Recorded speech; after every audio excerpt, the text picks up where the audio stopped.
Hospital video continuation. ராத்திரி நேரத்தில் நாங்கள் எதுக்காக ஹாஸ்பிட்டல் போனோம்னா பாட்டிக்காக தாங்க. ஆமாம், நம்ம பாட்டிக்கு வந்து லாஸ்ட் 1 மந்த்தாக டயாலிசிஸ் பண்ணிகிட்ருக்கோம். So every week Tuesday and Friday நம்ம ஹாஸ்பிட்டல் போய் தான் ஆகணும். நாங்கள் வந்து நைட் டைமில் தான் போவோம். நம்ம வந்து எப்போவுமே நம்ம தான் வந்து மெடிசன்லாம் வாங்கி தரணும். அதனால் பில்லெல்லாம் கொடுத்துட்டாங்க.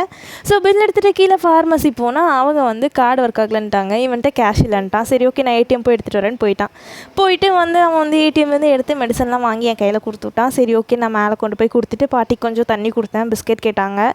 நம்ம பார்த்து வீட்டிலேருந்து பிஸ்கெட் எடுத்துகிட்டு போகலையே, நம்ம தான் ஹோட்டலில் சாப்பிட்ற ஜாலியில் வந்துட்டோமே.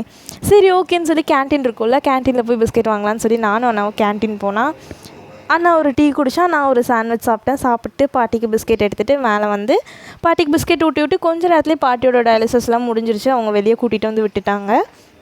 அதுக்கப்புறம் நம்ம கேப் புக் பண்ணி வீட்டுக்கு கிளம்பிட்டோம். பாதி வழியிலே அண்ணா இறங்கிட்டோம். பிகாஸ் பைக் வந்து ஹோட்டல் முன்னாடி நிறுத்தியிருந்தோம். அதுக்கப்புறம் நாங்கள் 2 பேரும் வீட்டுக்கு போயிட்டோம். நெக்ஸ்ட் வீடியோவில் பார்க்கலாம். டாட்டா.